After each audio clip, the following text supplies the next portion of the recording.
इंसान को ख़राब शुरुआत से कभी नहीं डरना चाहिए। ख़राब शुरुआत से सीख लो और देखना वही सीख आपको कामयाबी दिला कर रहेगी। आज मैं आपको ऐसे 3 इंसान के बारे में बताऊंगा जिससे कि आपको ये समझ में आ जाएगा कि ऐसा मैंने क्यों कहा। दुनिया को ग्रेविटी के बारे में बताने वाले सर आइजैक न्यूटन शुरुआती दिनों में ठीक तरीके से बोल भी नहीं पाते थे। वह स्वभाव से ही काफ़ी गुस्सैल थे और लोगों से कम ही वास्ता रखते थे। उनके इस व्यवहार के कारण उनके मित्र भी ना के बराबर ही थे। न्यूटन अपने विचार को सही ढंग से व्यक्त भी नहीं कर पाते थे।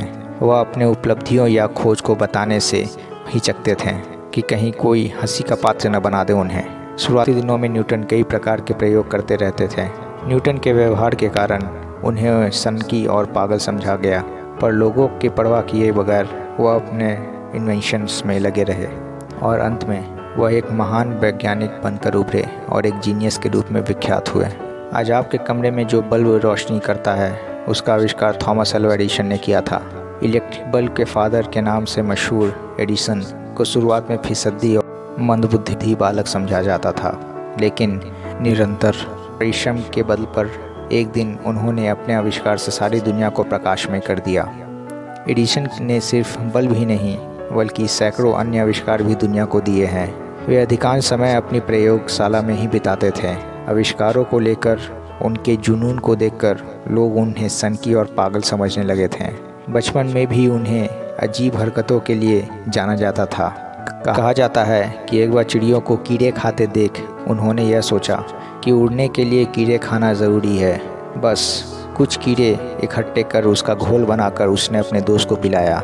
वे देखना चाहते थे कि उनका दोस्त इसके बाद उड़ने लगेगा या नहीं। जाहिर है इस वजह से उन्हें खूब डांटा गया और पीटा भी गया और कई सारी पाबंदियां भी लगाई गई, पर उन्हें इसी जिज्ञासु नेचर की वजह से आज दुनिया जानती है और उन्होंने दुनिया बदल कर रख दी। महान वैज्ञानिकों में एल्बर्ट आइंस्टाइन का नाम सबसे पहले रखा जाता है। 1879 में जन्मे एल्बर्ट आइंस्टाइन 3 साल तक डिसलेक्सिया से पीड़ित थे। वह बोल भी नहीं पाते थे। 13 साल की उम्र तक वह अपने जूते के फीते बांधने नहीं सीख पाए थे। आइंस्टाइन शुरू में तो ना तो गुना भाग कर पाते थे और ना ही शब्दों को सही तरीके से लिख पाते थे। उनके टीचर हमेशा उनके बारे में नेगेटिव टिप्पणी ही करते रहते थे।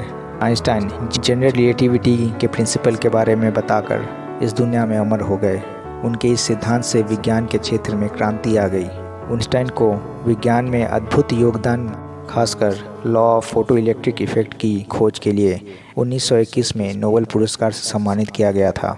दोस्तों, इन 3 महान वैज्ञानिकों के बारे में जानकर हमें ये समझ में आता है कि कमज़ोर शुरुआत और दुनिया भर के विरोध के बावजूद अगर आपका धुन पक्का है तो व्यक्ति कुछ भी कर गुजर सकता है।